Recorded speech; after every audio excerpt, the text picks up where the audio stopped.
Baiklah, salam sejahtera bagi kita semua.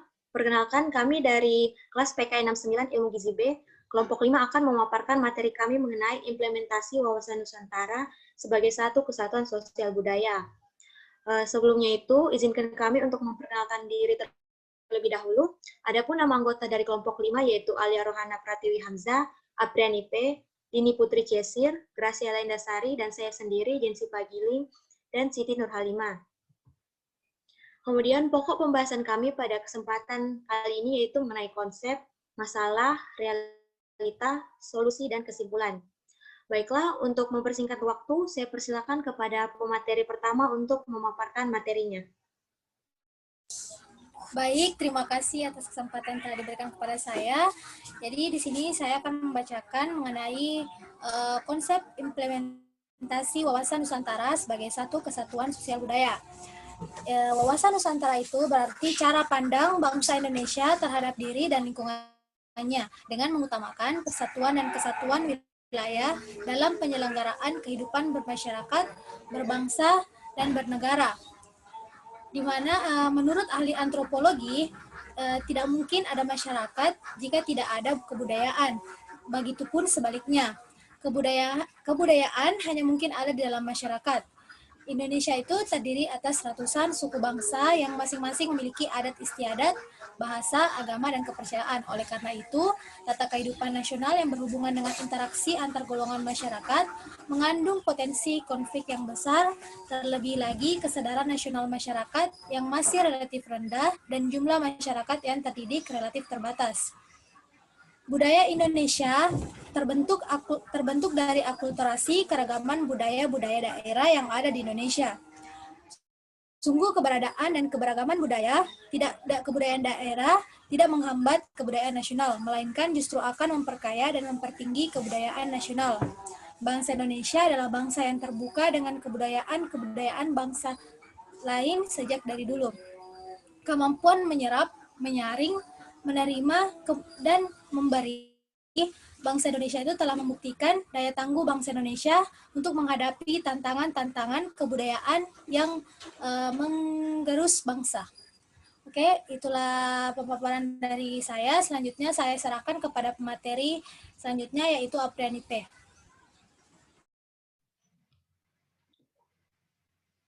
Baik, terima kasih atas kesempatan telah diberikan. Saya akan memaparkan tentang realita implementasi wawasan Nusantara sebagai satu kesatuan sosial budaya.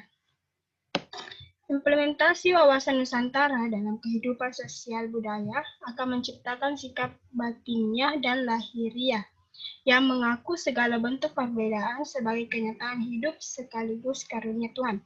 Implementasi ini juga akan menciptakan kehidupan masyarakat dan bangsa yang rukun dan bersatu tanpa membedakan suku, asal-usul daerah, agama atau kepercayaan, serta golongan berdasarkan status sosial. Budaya Indonesia pada hakikatnya adalah satu. Sedangkan corak ragam budaya yang ada menggambarkan kekayaan budaya bangsa yang menjadi modal dan landasan pengembangan budaya bangsa seluruhnya.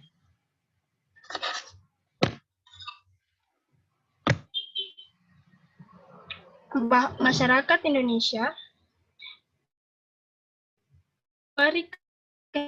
kehidupan harus merupakan kehidupan bangsa yang serasi dengan tempatnya, tingkat kemajuan masyarakat yang sama, merata dan seimbang, serta adanya keselarasan kehidupan bangsa sesuai dengan tingkat kemajuan bangsa, bahwa budaya Indonesia pada hakikatnya adalah satu, sedangkan corak ragam budaya yang ada menggambarkan kekayaan budaya bangsa yang menjadi modal dan landasan pengembangan budaya seseluruhnya, dengan tidak menolak nilai-nilai budaya lain yang tidak bertentangan dengan nilai budaya bangsa yang hasil-hasilnya dapat dinikmati oleh bangsa. Sekian pemaparan dari saya berikan kepada Siti Nurhalimah. Baik, di sini saya akan menjelaskan mengenai masalah yang terjadi pada implementasi wawasan Nusantara sebagai satu kesatuan sosial budaya. Nah, berikut beberapa masalah. Yang pertama, kurangnya keteladanan dan sikap perilaku kehidupan sehari-hari kepada lingkungannya terutama dengan memberikan contoh-contoh berpikir, bersikap, dan bertindak mementingkan bangsa dan negara di atas kepentingan pribadi atau golongan sehingga hilangnya semangat kebangsaan dan cinta tanah air. Yang kedua, kurangnya edukasi, yaitu melalui metode pendekatan formal dan informal. Pendidikan formal dimulai dari tingkat taman kanak-kanak sampai perguruan tinggi, pendidikan karir di semua strata dan bidang profesi, penataran, kursus, dan sebagainya. Ketiga, hilangnya komunikasi dengan masyarakat atau warga. Tujuan yang ingin dicapai dari sosialisasi atau komunikasi wawasan Nusantara adalah tercapainya hubungan komunikatif secara baik yang akan mampu menciptakan iklim saling menghargai, menghormati, mawas diri, dan tenggang rasa sehingga terciptanya kesatuan bahasa dan tujuan tentang wawasan Nusantara. Yang keempat, minimnya pengembangan terhadap budaya Indonesia yang berguna untuk melestarikan kekayaan Indonesia serta meningkatkan persatuan dan kesatuan. Yang terakhir, tingkat kesadaran nasional masyarakat masih relatif rendah dan jumlah masyarakat yang tidak terdidik relatif terbatas. Sekian dari saya akan memberikan materi selanjutnya kepada pemateri berikut, yaitu Dini Putri. Baik, saya akan melanjutkan. Selanjutnya yaitu solusi dari masalah implementasi wawasan Nusantara sebagai satu kesatuan sosial budaya. Dalam menangani masalah-masalah yang terjadi pada pengimplementasian wawasan Nusantara, terdapat beberapa solusi yang harus diperhatikan. Hal ini juga pada dasarnya akan menjadi pedoman bagi pemerintah untuk menjalankan dan mengatur kehidupan berbangsa dan bernegara. Yang pertama yaitu mengembangkan kehidupan bangsa yang berdasarkan Bhinneka Tunggal Ika. Artinya, kehidupan sehari-hari harus didasarkan pada asas toleransi dan saling menghargai perbedaan. Hal ini bertujuan untuk mewujudkan persatuan Indonesia yang berketuhanan, di mana semua unsur masyarakat bahu-membahu untuk mencapai tujuan bangsa. Yang kedua yaitu mengembangkan pembangunan yang setara dan berkeadilan. Artinya, program pembangunan dan fokus aktivitas harus memperhatikan pemerataan antar budaya, status sosial, dan lokasi kewilayahan.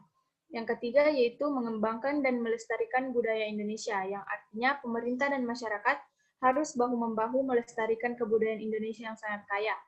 Hal ini dapat dimanfaatkan untuk berbagai hal, mulai dari pendidikan, pengembangan museum, peningkatan pendapatan nasional lewat pariwisata, serta peningkatan kebanggaan bangsa ketika budaya kita dipamerkan ke khalayak umum. Selanjutnya, next.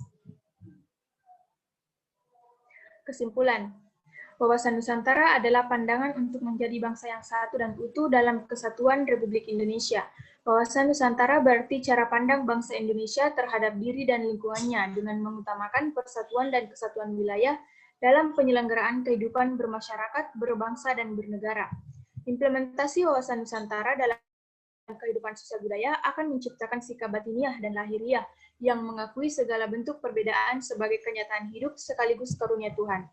Implementasi ini juga akan menciptakan kehidupan masyarakat dan bangsa yang rukun dan bersatu tanpa membedakan suku, asal-usul daerah, agama, atau kepercayaan, serta golongan berdasarkan status sosialnya. Budaya Indonesia pada hakikatnya adalah salah satu kesatuan dengan corak ragam budaya yang menggambarkan kekayaan budaya bangsa. Ya, sekian pemaparan materi dari saya kembalikan kepada moderator.